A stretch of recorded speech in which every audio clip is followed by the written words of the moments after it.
Boa noite, turma da leitura compartilhada, sejam bem-vindos. Estamos continuando o capítulo 6 do livro Jesus, o maior psicólogo que já existiu. Tema de hoje: a terapia pode ser um vício? Aspas, confiai em Deus. João 14:1. Nem todo mundo que procura terapia realmente deseja lidar com seus verdadeiros sentimentos. O objetivo de algumas pessoas é simplesmente fazer com que os seus problemas desapareçam, sem de fato procurar entendê-los. Quando a terapia é usada dessa forma, ela corre o risco de se tornar uma espécie de droga viciadora. A tentativa de evitar sentimentos difíceis conduz ao vício, não a genuína expressão deles. Júlia foi criada em uma cidade conservadora do meio-oeste, onde aprendeu a importância de uma boa ética de trabalho junto com valores religiosos tradicionais. Ela é conscienciosa a respeito de tudo o que faz e sempre mantém a palavra quando assume um compromisso. Seu relacionamento com a mãe foi horrível e ela tem dificuldade em relacionar-se com o marido, mas recusa-se a admitir que a mãe e o marido tenham qualquer parcela de culpa na infelicidade da sua vida. Aspas, isso são águas passadas, disse quando fiz perguntas sobre a sua infância. Aspas, sou a única responsável pelos problemas da minha vida, ninguém mais é culpado. Apesar de sentir-se mal, Júlia não consegue imaginar como poderia modificar sua vida. Júlia era excessivamente responsável. Ela se culpava por tudo que estava errado na sua vida. Não procurou a terapia para entender seus sentimentos, pois achava que já os entendia. Ela acreditava que estava errada e apenas queria que eu lhe dissesse como se comportar para melhorar a situação. Havia muitas coisas que Júlia precisava entender a respeito de si mesma, mas era difícil convencê-la disso. Por exemplo, ela se sentia culpada com relação ao seu relacionamento com a mãe e o marido, assim como a respeito de muitas coisas na sua vida. E culpava-se como um tipo inconsciente de autopunição. Infelizmente, Júlia estava querendo usar a terapia para eliminar seus sentimentos em vez de trazê-los à tona. A terapia é extremamente útil para as pessoas que chegam à conclusão de que não têm respostas para seus problemas e desejam entendê-los. Júlia estava convencida de que fazer perguntas sobre os seus sentimentos ou seu passado era uma perda de tempo. Aspas, muito bem, eu me sinto triste a respeito disso, disse ela quando descobrimos seus sentimentos de dor com relação ao seu casamento. Aspas, então o que eu posso fazer de diferente? Ela se preocupava em mudar seu comportamento sem perceber que suas atitudes provinham de sentimentos que precisavam ser examinados. Ela estava convencida de que concentrar-se nos sentimentos só iria piorar as coisas. A terapia de Júlia começou a funcionar melhor quando ela finalmente foi capaz de abrir-se aos seus sentimentos mais profundos e acreditar que este procedimento a ajudaria a crescer.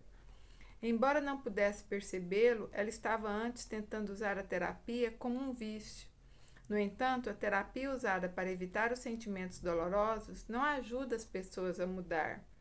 Além disso, como Júlia descobriu, tampouco as ajuda a confiar mais nos relacionamentos, inclusive no relacionamento com Deus.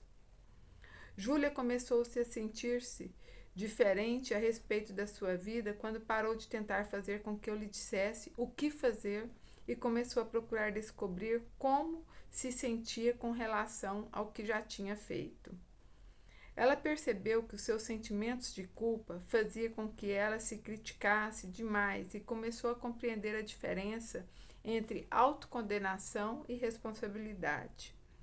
Passou a usar a terapia para descobrir como usar os sentimentos de uma maneira construtiva nos seus relacionamentos com os outros. Quando a terapia tornou-se um recurso capaz de ajudá-la a ser mais consciente, o relacionamento dela com a mãe com o marido e com Deus melhorou muito. Jesus acreditava que precisamos confiar em Deus. Para ele, Deus era a fonte suprema de força e poder para viver a vida. Algumas pessoas religiosas criticam a terapia acreditando que ela nos afasta de Deus. Em geral, quem acha isso tem pouca experiência com a terapia ou tentou usá-la como vício. Descobri que, pelo contrário, as pessoas que se tornam mais maduras e conscientes através da terapia conseguem aprofundar a sua confiança em Deus e nos outros com muito mais liberdade. Para Jesus, não havia conflito entre confiar em Deus e depender dos outros. Ele dependia dos amigos mais chegados e os estimulava a depender dele de uma maneira que fortalecia a confiança deles em Deus. A nossa capacidade de contar com os outros, compartilhando os nossos sentimentos mais íntimos, aprofunda a nossa capacidade de ter fé. Princípio espiritual: a terapia é um processo de dependência saudável. Tema: ter necessidades não faz de nós pessoas carentes. Aspas. Confiais também em mim. João 14:1. Aspas. Eu gostaria de trabalhar a minha autoestima, anunciou Grace na nossa primeira sessão. Aspas. Sei que pode ser difícil, mas a maioria das pessoas não me compreende. Espero que você possa me ajudar. Grace fizera terapia antes e acreditava que tinha progredido muito, mas ainda se sentia mal a respeito de si mesma e queria tentar melhorar este sentimento. Era muito insegura na presença de outras pessoas e não tinha muitos amigos. Frequentava algumas reuniões de grupo na sua igreja, mas nunca tinha feito amizade com ninguém. Grace se via como uma pessoa desajustada que queria desesperadamente pertencer a algum grupo. Se alguém lhe dava atenção, ela se agarrava a essa pessoa como se este fosse o único contato humano que iria obter. Grace detestava ser tão carente, mas não conseguia mudar. No início, Grace telefonava para mim com relativa assiduidade entre as consultas por causa de alguma crise sobre a qual queria conversar. Aumentamos a frequência das sessões, o que ajudou, mas Grace ainda se via envolvida em estados emocionais com os quais não conseguia lidar. Ela precisava telefonar-me para pedir ajuda. Grace não queria admitir, mas estava com medo de ter me transformado em um ídolo e de ser uma pessoa fraca demais para lidar com as dificuldades sem a minha ajuda. Era como se fosse viciada no nosso relacionamento, precisando de, aspas, doses regulares de minha ajuda para conseguir atravessar a maioria dos dias. Com o tempo, Grace e eu viemos a perceber que o seu problema não era o fato de ela depender excessivamente de mim, e sim de ela ter horror de depender de mim. Quando coisas desagradáveis lhe aconteciam, ela dizia para si mesma que dessa vez não iria me telefonar, porque precisava lidar sozinha com os problemas. Essa situação acabava causando mais ansiedade, pois além de enfrentar o problema que a estava incomodando, ela ainda tinha que lidar com a vontade de não precisar de mim. O aumento da ansiedade fazia com que Grace sentisse uma necessidade ainda maior de falar comigo, vontade que procurava combater, e em pouco tempo ela se via dominada por um pânico insuportável. Grace acabava sentindo-se como um viciado em drogas na fase de desintoxicação, precisando desesperadamente ouvir a minha voz para se acalmar. As coisas começaram a mudar quando ela parou de achar que era excessivamente carente e compreendeu que precisar de mim era uma parte normal do processo da terapia.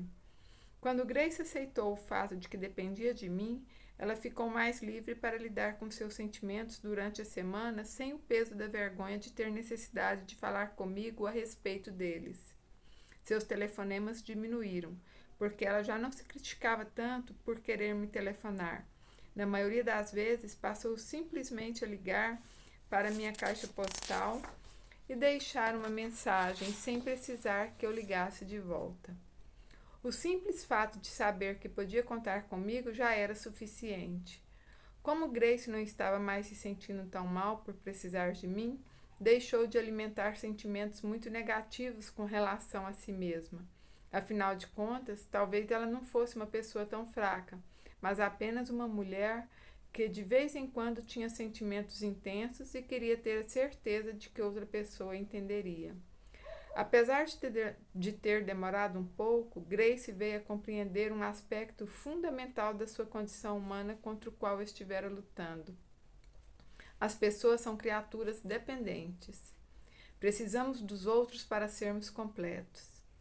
Grace percebeu na sua própria vida que Jesus pedia que confiássemos nele, não porque fôssemos fracos e carentes, mas porque esta é a única maneira pela qual podemos crescer plenamente. Jesus encorajava as pessoas a confiarem nele e a contarem com ele. Ele não encarava a dependência como um problema, mas como algo necessário para uma vida espiritual realizada. Jesus compreendia que os seres humanos precisam depender de Deus e dos outros para sobreviver. Tentar ser totalmente independente significa rejeitar a nossa natureza fundamental. Para Jesus, a nossa capacidade de ser vulneráveis e acolher a nossa dependência é que nos conduz à totalidade. Aqueles que se recusam a ser dependentes estão apenas fingindo que têm tudo de que precisam. Princípio espiritual: ter necessidades não nos torna carentes. Gratidão, boa noite.